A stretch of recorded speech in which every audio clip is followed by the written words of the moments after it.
ادھر انہوں نے بھی ویریفائی کیا کہ بھئی یہ 1.5 سال قبل ایک ہونے والے وقوعے کی اچانک ایف آئی آر جو ہے نا ہم دے رہے ہیں، کوئی ابھی بات نہیں ہے، لیکن وہ انہوں نے ہائی اپس نے سینئر افسران سے جب ڈسکس ہوا انہوں نے کہا بالکل جی ہماری ادھر 100% جو ہے رجسٹریشن ہے اور کرائم کی فری رجسٹریشن ہے، اس کو بلا تعطل ایف آئی آر ہونی چاہیے، اگر میرٹس پہ یہ خارج ہو، اگر جھوٹی ہوئی تو خارج ہو جائے گی۔ بالکل درست بات ہے۔ انہوں نے افسران کا یہ موقف تھا، فوری طور پہ ایف آئی آر درج ہو گئی، ندیم کا بھائی مدعی بنا اس میں، ندیم کا بھائی مدعی بنا۔ صحیح۔ پھر ایف آئی آر ہونے کے بعد بھی ہم ان کو ہمارے پاس مزید جو ایویڈنس تھی، جو ہمیں انفارمیشن تھی، وہ ہمیں ملنا شروع ہو گئی، ہمیں اس گروہ میں ملوث دیگر ملزمان کا بھی پتہ چلنا شروع ہو گیا۔ اس سے پہلے ہمیں اس بات کا علم نہیں تھا کہ یہ خاتون اس کی بیوی بھی شامل ہوگی۔ اچھا، روبینہ کے بارے میں نہیں پتا تھا، لیکن پھر بھی ہمیں ربینہ کے بارے میں پتا چلا، پھر ہم نے اس کو بھی مانیٹر کرنا شروع کر دیا۔ مانیٹر کر رہے ہیں ابھی؟ وہ ابھی مانیٹر کر رہے تھے، ابھی ہم نے ان کو کسی کو بھی ٹچ نہیں کیا تھا۔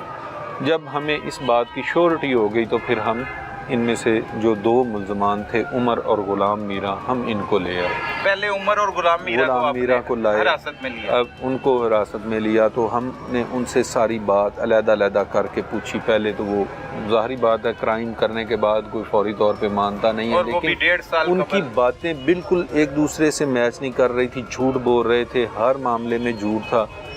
اور اسی طرح ہم ان کو مطلب ایک انٹیروگیشن کا ایک طریقہ کار ہوتا ہے، ایک کوسچن ہم اس کا مطلب بار بار کرتے ہیں، گھما پھرا کے مختلف قسم کی بار ایک بات کو کرتے ہیں، اور اس طرح وہ بریک ہو گئے۔ اچھا، بریک ہو گئے، دونوں بریک ہو گئے۔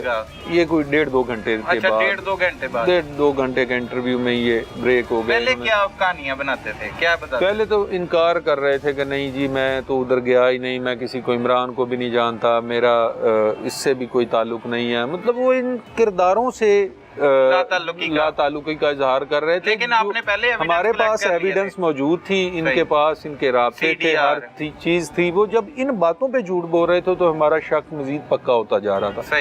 جب انہوں نے 1.5-2 گھنٹے کی انٹیروگیشن کے بعد انہوں نے اقرار کیا کہ ہاں یہ ساری سٹوری انہوں نے بتائی، تو پھر ہم فوری طور پہ اس خاتون اور اس کے بھائی کو گرفتار کیا۔ وہ اپنی ایزی زندگی گزار رہے تھے۔ اچھا، انکشاف کیا کیا عمر نے اور اس انہوں نے یہی واردات کا انکشاف کیا کہ جی ایسے ان کا لڑائی جھگڑا ہوا تھا، یہ جو مجھے عمران ہے لڑکی کا بھائی ہے جو اس میں مین ملزم ہے، اس نے مجھے کہا تھا کہ ہمارے ساتھ چلو یار، یہ ہماری بہن کو تنگ کرتا ہے تو ہم نے اس سے جان چھڑوانی ہے۔ پھر وہ اس کو ساتھ لے کے آگے ہم نے عمران کو پکڑا، اس کی بہن کو پکڑا، اور ایک لڑکا بلال تھا جو عمران نے اس کا پوائنٹ آؤٹ کیا کہ یہ بلال بھی ہے، وہ بلال بھی سامنے آ گیا۔ پھر ہم نے 5 ملزمان سے علیحدہ انٹیروگیشن کی، اور دوسرے ملزمان نے 1 منٹ کا بھی مطلب وقت نہیں لیا۔ انہوں نے دیکھا کہ یہ تو ساری سٹوری تو انہوں نے بتا دی ہے، پھر انہوں نے اسی وقت یہ اس بات کا اقرار کر لیا۔ تو یہ اب ملزمان آپ کے سامنے ہیں، ان کی کرائم کی جو ایک سٹوری ہے جو انہوں نے کی تھی وہ آپ لوگوں کے سامنے ہے۔ اس چیز سے یہ میسیج یہ ملتا ہے کہ آپ لوگ جو کرائم کمٹ کرتے ہیں، خاص طور پہ قتل کبھی چھپتا نہیں، قتل نے سامنے آنا ہی ہوتا ہے۔ 1.5 سال بعد اس کی ایف آئی آر درج ہوئی۔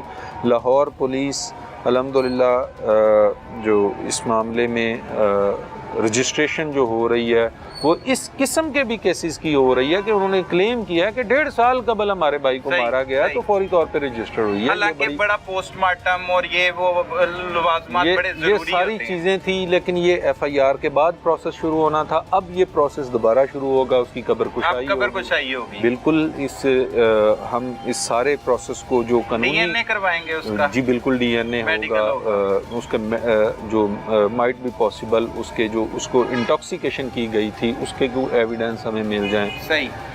تو ابھی تک تو یہ ملزمان کی ساری صورتحال آپ کے پاس ہے۔ انہوں نے پہلے نیند کی گولیاں دی ہیں، اعتراف جرم پھر انہوں نے کیا، پھر تکیہ دے کے قتل کی واردات کی۔ 2 لڑکوں نے اس کے پاؤں پکڑے ہیں۔